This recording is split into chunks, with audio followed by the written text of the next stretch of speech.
오늘 우리가 은혜 나눌 말씀의 제목은 실로암. 성경 말씀은 요한복음 9장 1절에서 7절에 있는 말씀입니다.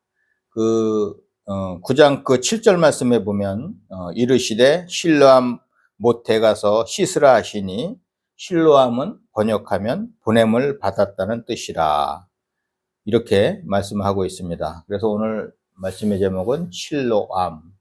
영어로 번역을 하면요, 센트입니다. 그냥 센트.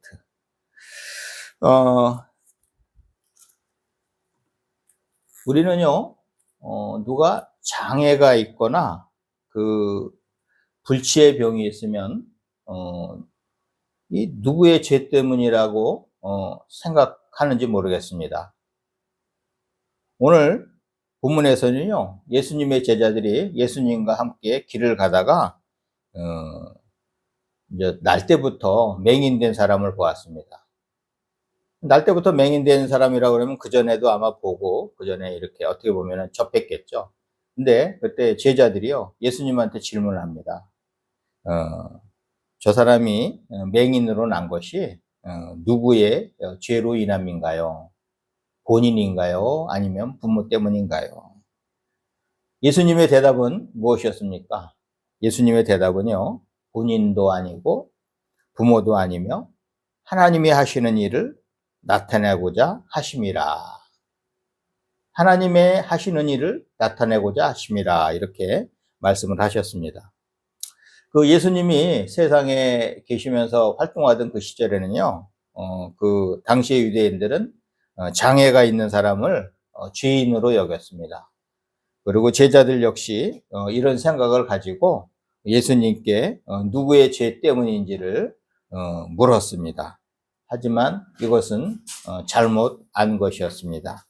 예수님은 이 맹인에게 땅에 침을 뱉어서 이겨서 그의 눈에 바르시고 실로암 못에 가서 씻으라고 하십니다. 실로암은 번역하면 보냄을 받았다. 영어로 센트라는 그런 의미를 갖고 있고요.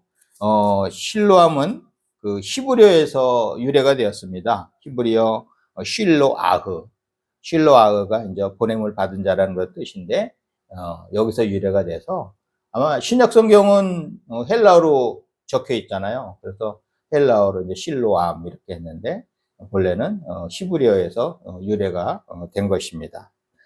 결국 이 맹인은요, 하나님이 하시는 일을 나타내고자 하나님으로부터 이 땅에 보냄을 받은 사람이었습니다. 즉 다시 말해서 누구의 죄 때문에 온 것이 아니고 사명자였던 거죠. 사명자. 하나님이 주신 사명을 가지고 이 땅에 온 사람이었습니다. 그러면은 하나님으로부터 세상에 보냄을 받은 이들은 어떤 이들이 있을까요?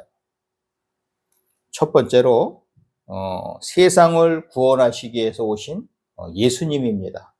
오늘 본문에서도 등장하죠. 예수님은 오늘 본문 5절에 의하면요, 세상의 빛으로 오셨다고 합니다. 세상의 빛. 세상은 어둠이고 죄로 가득하고, 그 다음에 구원의 길은 닫혀 있었고, 이런 세상을 구원하시기 위해서 예수님은 이 땅에 오신 것입니다.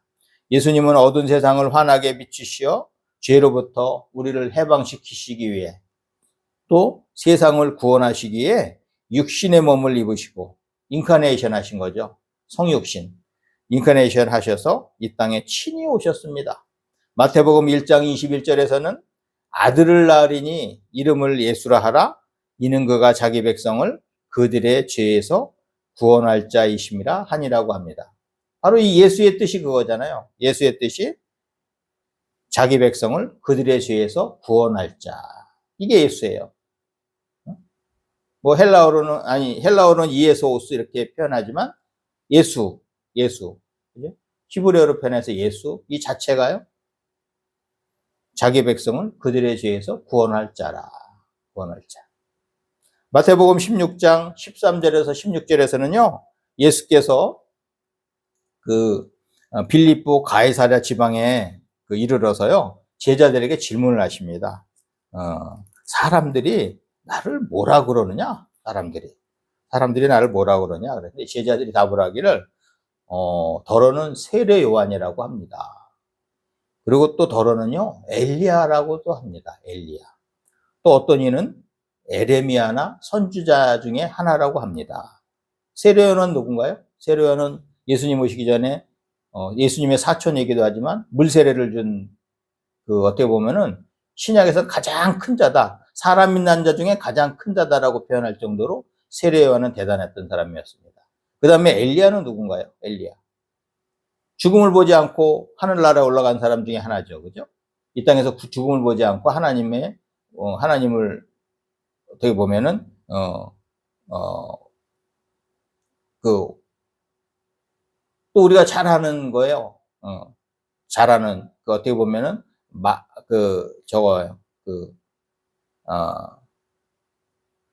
어떻게 보면은 바알을 그 당시에 섬기던 많은 사람들과 영적인 전쟁을 한 사람이죠.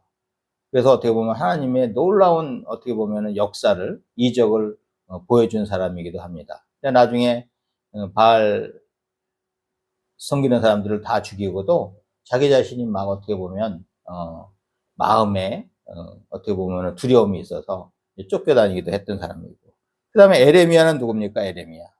에레미야도 눈물의 선지자라고 하는 사람이 눈물의 선지자. 이스라엘 백성들이 망할 때 그때 눈물을 흘리면서 에레미야 선지자가 그렇게 어떻게 보면 하나님의 말씀을 전하는데 듣질 않습니다. 지금 우리나라도 판단 잘해야 될 것 같은데 에레미야 선지자는요, 그 당시에 야 너희들이 애굽 편에 들지 말고 바벨론 편을 들어야 된다 이렇게 얘기했어요. 근데 그 당시에는요, 애굽이 힘이 엄청나게 셌어요. 바벨론은 신생 어떻게 보면은 국가인데 바벨론 편을 들라고 그러니까 사람들이 미쳤다 그런 거죠. 그런데 결국은 바벨론이 애굽이나 그 주위의 모든 나라를 다 점령을 하고 나중에는요, 에레미야가 그 우물에 갇혀 있을 때 바벨론에서 구해줍니다. 바벨론에서 보면은 저 사람은 어떻게 보면 미래에 될 거를 미리 아는 사람이구나 이렇게 바벨론에서 높게 쳤는데 아마 에레미야 말을 잘 들었으면 그 이스라엘이 그렇게 봉변당하지도 않았죠. 왕이 잡혀가고 많은 사람들이 포로로 잡혀가는 그런 일이 벌어졌습니다. 아무튼 세례 요한이나 엘리야나 에레미야는요, 우리 사람으로서는 표현할 수 없는 대단한 사람들입니다. 바로 이런 사람으로 표현했는데 예수님의 수제자 베드로가 고백을 합니다. 너희는 나를 누구라 하느냐 이렇게 다시 예수님이 제자들한테 부른 거죠. 다른 사람들은 아까 보면은 세례 요한이라고 그러고 엘리야라고 그러고 에레미야라고 그러는데 너희는 나를 누구라고 하느냐 너희는 제자들한테 물으셨어요. 그런데 시몬 베드로가 대답을 합니다. 주는 그리스도시요 살아계신 하나님의 아들이십니다. 대단한 신앙 고백이죠. 주는 그리스도시요 살아계신 하나님의 아들이십니다. 이 최고의 고백입니다. 아주 함축해서, 그죠? Simon Peter answered, You are the Christ, the Son of the living God. The Son of the living God. 예수님은 하나님의 아들이신데 이 땅에 우리를 구원하시기 위해서 보냄을 받은 분입니다. 성경은요, 세상을 구원하시기 위한 구속사입니다. 그 중심에는요, 예수님이 계십니다. 성경을 기록한 것도 우리 세상을 구원하시기 위해서 기록한 구속의 역사입니다. 그 구속의 역사의 그 중심에는요, 반드시 예수님이 계신 것이죠. 예수님이 안 계시면 이 구속의 역사가 이루어지지 않기 때문입니다. 두 번째로요, 하나님으로부터 보냄을 받은 사람은 누굴까요? 바로 우리 자신, 나 자신입니다. 나 자신은 이 땅에 뭐 때문에 왔나요? 세상에 많은 사람들이 고민합니다. 내가 이 세상에 왜 왔을까? 그러면서 철학자들은요, 그것을 다 인생을 고민하면서, 설파도 하고, 고민도 하면서 정의도 해봅니다. 인생이 뭘까? 내가 여기 왜 왔을까? 그런데 우리 하나님 믿는 사람들은요, 명쾌합니다. 우리 어릴 적에, 초등학교 다닐 적에, 그 국민교육 헌장을 외웠습니다. 처음 학교 시작할 때요, 부지런히 외웠어요. 우리는 민족 중흥의 역사적 사명을 띠고 이 땅에 태어났다. 너무 잘 만들었어요. 국민교회 현장을. 예? 근데 우리는 진짜 이렇게 인정을 하나요? 우리는 이 민족 중흥의 역사적 사명을 띠고 이 땅에 태어났다고 생각하나요? 우리 하나님 믿는 사람들은 그렇게 생각 안 하겠죠. 우리는 하나님으로부터 이 땅에서 무엇을 하라고 보냄을 받았나요? 우리는요, 우리 삶의 자리에서 우리 삶을 통해서 하나님을 드러내고 예수 그리스도를 전하는 사명을 가지고 이 땅에 태어났습니다. 우리 모습이 약하든 부족하든 그리 중요하지 않습니다. 나를 통해 하나님의 이름으로 예수 그리스도의 복음을 전할 수 있다면 그것이 바로 가장 가치 있고 의미 있는 삶입니다. 그리스도인의 삶은요, 하나님과 예수 그리스도를 드러내는 삶임을 기억하고 순간순간 나를 통해 그분이 드러나실 수 있게, 그분이 하시는 일이 드러날 수 있게 순종하며 살아야 됩니다. 우리 하나님의 사람들은 기도하면 귀신이 떠나가요. 기도하면 병이 나요. 하나님이 우리에게 힘과 능력을 주셨기 때문에 세상에 보면요, 두려운 사람들이에요. 어제 우리 선배들하고 식사하는데 보니까 종교 얘기 나왔어요. 근데 옆에 그 암자 하나 있잖아요. 그 선배 그 형수가 거기 부지런히 다니신대요. 그 스님도 보면 우리 그 마을을 계속 이렇게 도는데 거기 아마 왜 도는가 난 그래서 혹시 뭐 여기 그 지역 밝기를 하면서 막 영적인 전쟁을 하는 건가 그랬더니 그 마을에서 불빛이 있는 데는 우리밖에 없다는 거예요. 그래서 밤에도 거기 불빛이 있으니까 가로등이 있으니까 그렇게 한다고 그러는데 이 영적인 거가 상당히 어떻게 보면은 쉽지가 않습니다. 하나님을 예수 그리스도를 믿는 것 자체가요. 그래서 어제도 제가 실망스럽게 이제 그 얘기를 선배한테 했는데 그러면서 안 된다요. 벌써 그 종교 교육을 많이 거기서 불교 교육을 받아서 근데 그 집안은 처갓집은 또 천주교랍니다. 그래서 나 그나마도 안심해서 아니 성당이라도 다니시죠. 이런 얘기 하는데 바로 그런 얘기를 해요.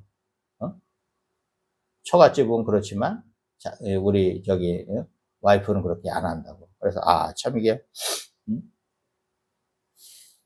예수님을 믿는 것은 그렇게 쉽지가 않구나. 더 강하게 더 얘기할까 하다가 제가 이제 멈췄습니다. 멈췄는데 우리 마을에 사는 사람들도 보면은요 명쾌합니다. 예수님을 믿는 사람들, 또 믿을 것 같은데도 믿지 않는 사람들, 자기 자신을 믿고 사는 사람들. 내가 있는 곳은요, 하나님이 맡기신 사명을 실천하는 거룩한 자리입니다. 그리고 위대한 자리입니다. 마태복음 28장 19절에서 20절 말씀에는요, 지상 최대 사명을 예수님이 우리한테 주셨죠. 그러므로 너희는 가서 모든 민족을 제자로 삼아 아버지와 아들과 성령의 이름으로 세례를 베풀고 내가 너희에게 분부한 모든 것을 가르쳐 지키게 하라. 볼지어다 내가 세상 끝날까지 너희와 항상 함께 있으리라. 우리는요 예수 그리스도의 이름으로 그죠? 아버지와 아들과 성령의 이름으로 세례를 베풀고 또 예수님께서 우리에게 분부한 것을요 사람들한테 전해야 됩니다. 우리가 있는 그 자리에서 돈 벌고 우리가 쾌락을 즐기면서 사는 것이 아니라 내가 있는 그곳에서 하나님을 증거하는 삶을 살아야 됩니다.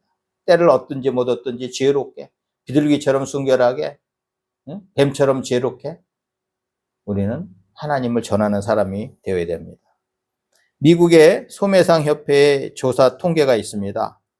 판매원의 그 48%가요, 한 번 전화하고 포기하고 또 25%는 두 번 전화해보고 포기하고 15%는 세 번 전화해보고 포기한다고 합니다.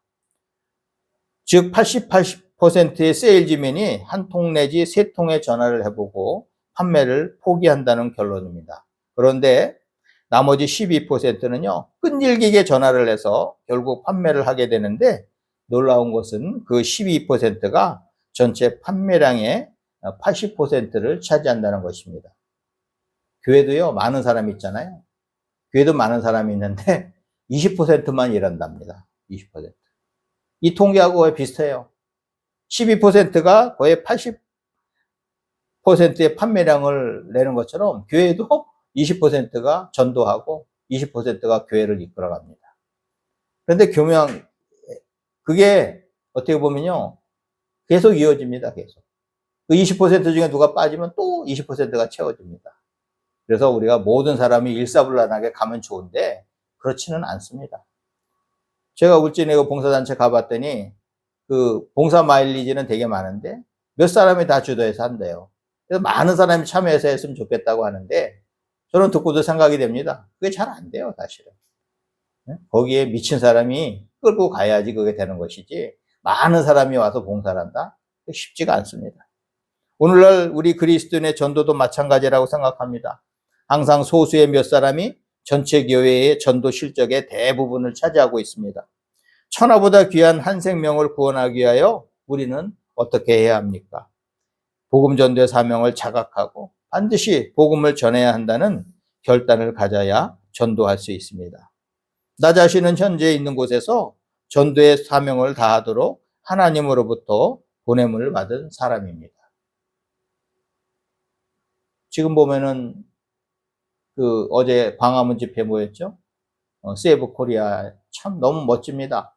교회에서 나서서 국가가 이렇게 어려울 때 기도하면서 기도하는 사람들이 모여서 힘을 합한다는 것이 참 대단한 것입니다. 세 번째로 하나님으로부터 보냄을 받는 이는요, 나 아닌 타인입니다. 하나님으로부터 보냄을 받은 분이 예수님과 나, 그죠? 그리고 또 세 번째로는 나 아닌 타인입니다. 하나님은 나 아닌 다른 사역자들도 이 땅에 보내셨습니다. 함께 기도하고 함께 일할 수 있는 사역자들이 우리 주위에 항상 포진해 있습니다. 사람은 혼자 못 산다고 그러잖아요. 사람은 사회적 동물이라 혼자 못 산대요. 같이 살아야 돼요. 같이 어울려서. 나 아닌 타인은요, 동역자일 수도 있고 나의 전도 대상자일 수도 있습니다. 내 주위에 있는 사람들은 나의 사역에 반드시 어떤 연관이 있는 사람입니다. 불교에서는 사람을 옷깃만 스쳐도 인연이 있다 그러잖아요. 우리 하나님 믿는 사람들은요, 진짜 옷깃만 스쳐도 이 사람이 내가 전도할 사람인가? 나의 동역자인가? 이렇게 생각을 해봐야 됩니다.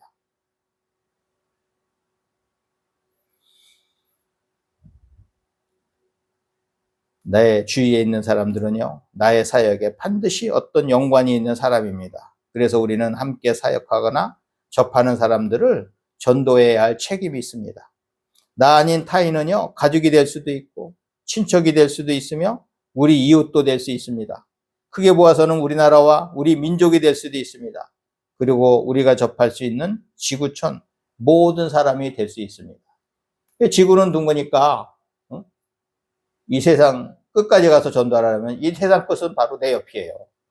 내가 있는 자리에서 최선을 다하는 것이 바로 내가 세상 끝까지 전도하는 그 역할을 감당하는 것입니다.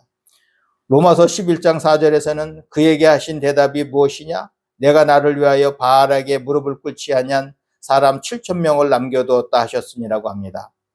에레미야는요, 바울에게 무릎 꿇지 않은 사람이 자기 하나밖에 없다고 자기 심경을 토로할 때에 하나님은 바알에게 무릎 꿇지 않은 사람이 7,000명이 더 있다고 하셨습니다.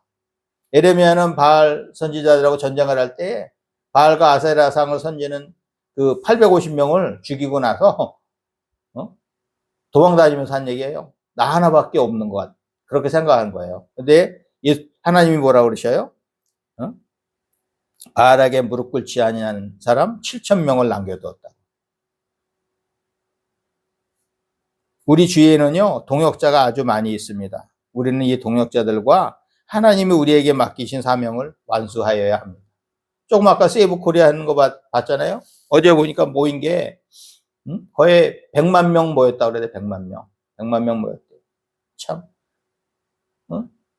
기독교에서 나서서 했는데 그 사람들 다 교회 다니는 사람 아닐 거예요. 그런데 그렇게 많은 사람들이 모였다는 거예요. 우리는 보냄을 받은 그 자리에서 하나님이 이루시는 기적의 역사를 우리도 보고 또한 이웃도 함께 보게 하는 역사적 사명을 가지고 있습니다. 지금 내가 있는 곳은요, 바로 하나님이 사명 주시고 보내신 곳입니다.